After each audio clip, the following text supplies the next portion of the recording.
हमारे देश में लोक नृत्यों की, लोक संगीत की बहुत विशाल परंपरा है। पूरे भारतवर्ष में उत्तर अच्छा। से दक्षिण, पूरब से पश्चिम अपनी-अपनी लोक परंपरा है। लोक शैली के गीत हैं, नृत्य हैं और शास्त्रीय नृत्य तो है ही है, जिनका सूत्रपात यदि हम माने तो भरत मुनि का नाट्यशास्त्र ही है। सर्वाधिक प्राचीन ग्रंथ जो नृत्य पर आधारित है वह नाट्यशास्त्र ही है।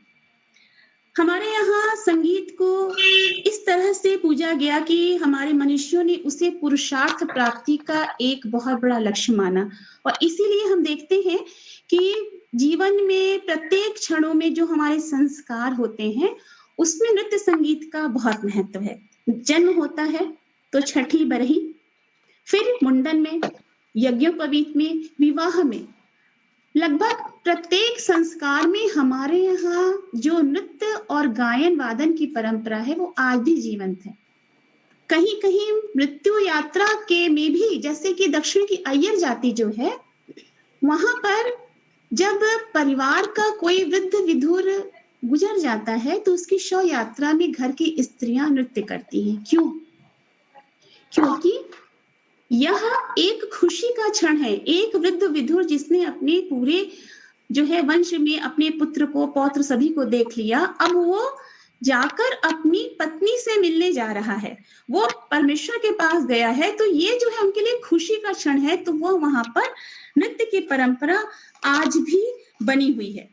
हमारे देश में ही नहीं, सभी जगह पे जब माँ लोरी गाती है बच्चे के लिए तो धीरे धीरे थपकी देती है।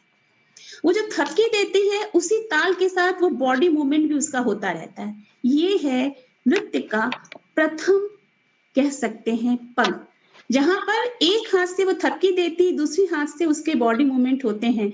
ये जो चीज है, ये नृत्य का आरंभ है हमारे जीवन में। जब माँ हमको सुलाती है, गोद में लेकर गाना गाती है, जब भजन होता है, आज भी है, भजन कीर्तन की परंपरा बहुत विशाल रही है हमारे देश में, मंदिरों में। आज भी जब भजन होते हैं तो लोग मुग्ध होकर नृत्य कर उठते हैं। और सूफी परंपरा को हम नहीं भूल सकते, जिसमें मुस्लिम बहुल होते हुए भी वह लोग जब वह सूफियाना गीत गाते थे तो झूमने लगते थे। क्योंकि संगीत क्या है, नृत्य क्या है, यह ईश्वर की प्राप्ति का साधन है। जैसा कि मैंने बताया कि यह ईश्वर को और सामान्य मनुष्य के बीच की दूरियों को कम करता है, उन्हें आपस में जोड़ता है। और इसीलिए हमारे देश में मंदिरों में नृत्य संगीत की बहुत सुंदर परंपरा थी, जिसे कुछ कारणों से कुछ उसमें विसंगतियां भी आ गई। नृत्य का प्राचीनतम संदर्भ हम लोगों को ऋग्वेद में मिलता है, जिसमें कि उषा की तुलना एक नर्तकी से की गई है। जैसे वो अपने घुंघरू लेकर जब आती है तो उस तरह से उषा भी जब आती हैं सूर्य के निकलने के पहले, तो उसकी तुलना नर्तकी की घुंघरुओं से की गई है। रामायण में पुंजक स्थला और महाभारत में चित्रसेन, उर्वशी, बृहन्नला, उत्तरा इत्यादि के प्रसंग से सभी जो हैं परिचित हैं कि किस प्रकार से अर्जुन ने चित्रसेन और उर्वशी से नृत्य सीखा और फिर बृहन्नला के रूप में उत्तरा को नृत्य सिखाया। ये उस पूरा काल में नृत्य की सम्मानित स्थिति का सूचक है, हम ऐसा कह सकते हैं। और अब पंचम वेद के रूप में नाट्य शास्त्र को लोगों ने स्वीकारा, विशेषकर संगीत जगत में। तो भरत मुनि के नाट्य शास्त्र को जब हम पढ़ते हैं तो उसमें नृत्य करने की, प्रस्तुतिकरण की विशेष बहुत विस्तृत चर्चा है, नृत्य शैलियों की चर्चा है। और इस ग्रंथ में नृत्य करने वाली गणिकाओं को भी सम्मानित माना है, उन्हें असम्मानित नहीं माना है, जो बाद के समय में हो गया ऐसा नहीं है। और संभवतः इसीलिए हम अगर देखें तो जो नगरवधु की परंपरा थी, उन्होंने बहुत बड़ा रोल निभाया भारत की राजनीति में। आम्रपाली को कोई नहीं भूल सकता कि कैसे उसने वैशाली का नाश किया। तो हम जो है, पहले के समय में जो गणिकाएं होती थी वो सिर्फ गणिका नहीं थी, नगरवधु सिर्फ नगरवधु नहीं थी, वह गुप्तचर भी थी, जिनसे राजा, मंत्री, ऑफिसर्स, यहाँ तक कि कोई भी ऐसा व्यक्ति मिल सकता था जो उनकी कीमत चुका सकता था। और वो सभी के बारे में जानती थी और एक बहुत बड़ा रोल अदा करती थी। हम लोग कामसूत्र में पढ़ते हैं कि जो गणिकाएँ होती थी वो युवराजों को शिक्षा देती थी बुद्धि और कौशल का।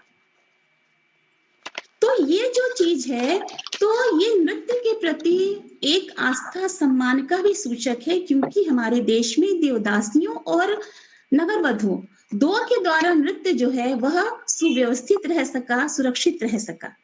देवदासियाँ जो कि मंदिरों से जुड़ी थी, मंदिरों में बाकायदा नट मंडप नाम का स्थान होता था, जहाँ पर पूजा के समय नृत्य किया जाता था। कालिदास ने भी उल्लेख किया है कि उज्जैन के महाकाल मंदिर में जब आरती होती थी तो देवदासियाँ नृत्य करती थी। सोलंकी काल में भी हमको उल्लेख मिलते हैं द्वादश काव्य में। हमारे यहाँ दक्षिण भारत में बहुत लंबी परंपरा रही देवदासियों की नृत्य करने की। तंजौर इसका जीवंत प्रमाण है कि वहाँ बहुत बाद तक देवदासी परंपरा रही। गौरी अम्मा, टी बाला, सरस्वती, मीनाक्षी सुंदरम पिल्लई जैसे जो प्रख्यात भरतनाट्यम डांसर हैं, वह देवदासी परंपरा के थे। और देवदासी परंपरा में जो है नृत्य की यह जो चीज थी, जो जिसे दासीअट्टम कहा जाता था, उसे भरतनाट्यम के नाम से परिचित कराया रुक्मिणी देवी अरुणडेल ने। लेकिन ये जो परंपरा थी वो पूरे मध्यकाल से होते हुए मॉडर्न पीरियड तक आई।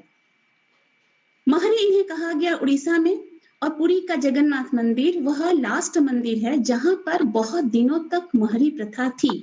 सबसे लास्ट में आकर जगन्नाथपुरी में महरी प्रथा अर्थात देवदासियों की नृत्य परंपरा को बंद कराया गया। देवदासियों नगर वधु में थोड़ा सा तो अंतर था। देवदासियां मंदिरों से जुड़ी थी और नगर वधुएं नगर वधु यानी मुख्य गणिका वह हुआ करती थी राज दरबार की। नृत्य की जैसे कि मैंने बात किया कि नृत्य के बारे में अगर हम देखें तो कामसूत्र में वात्स्यायन कहते हैं कि गायन प्रथम स्थान पर, वादन द्वितीय और नृत्य को उन्होंने तृतीय स्थान पे रखा है। और कहा है कि शास्त्र, बुद्धि और 64 कलाओं से निपुण गणिका को हमेशा सम्मान देना चाहिए। कूलेमाला कहा एक जैन ग्रंथ है, लेकिन वह कहता है कि भाई के जन्म और भाई के विवाहोत्सव पर नृत्य अवश्य करना चाहिए। अपराजित परीक्षा में तो आदि पिता के रूप में नटराज का हमें संदर्भ ही मिलता है। मानसोल्लास जो है सोमेश्वर ने उसमें नाट्य, लास्य, लाघव, तांडव, विषम और विकट 6 प्रकार के नृत्यों के बारे में बताया है। और साथ ही नर्तकी, नर्तक, नट, वैतालिक, चारण और लाठिका, इसका संदर्भ वह करते हैं विभिन्न प्रकार के नर्तकों के संदर्भ में। यह भी मध्यकालीन ही ग्रंथ है। इस ग्रंथ में तन्वी, श्यामा, सुरूपा, तरुणी नर्तकी को सर्वश्रेष्ठ माना गया है। आगे चलकर 12वीं शती में ही लिखे गए अभिनय दर्पण ग्रंथ जो नंदिकेश्वर ने लिखा, उसमें भी हमको नर्तक नर्तकी की योग्यता, दृष्टि भेद, ग्रीवा भेद, कटी भेद, पाद भेद और रंगमंच के आकार प्रकार, यहाँ तक कि नर्तकी के घुंघरुओं के विषय में, नूपुर के विषय में भी वह बहुत विस्तार से लिखते हैं। और ये जो 12वीं शताब्दी का ग्रंथ है नंदिकेश्वर का, ये उसी समय की रचना है जिस समय के यह मंदिर हैं। और इन मंदिरों में हम देखें तो यदि हम आरंभ से बात करें तो एलिफेंटा एलोरा से लेकर के हमको अगर नटराज स्वरूप निसंदेह वहां हमको नृत्य मिलते हैं, लेकिन विशाल परंपरा है मंदिरों में भी हमारी। खजुराहो, मोढेरा, ओसियां, हलेबीड, भुवनेश्वर, कोणार्क, तंजौर, वो चिदम्बरम। तो ये जो परंपरा है दक्षिण भारत से लेकर के उत्तर भारत तक की, यहाँ नृत्य की जो विशिष्ट शैलियां हमको आमूर्तित मिलती है, उनसे हम जान सकते हैं कि उस समय जो नृत्य प्रचलित थे उसमें निसंदेह भरत के नाट्य शास्त्र का बहुत प्रभाव था। शिल्पियों ने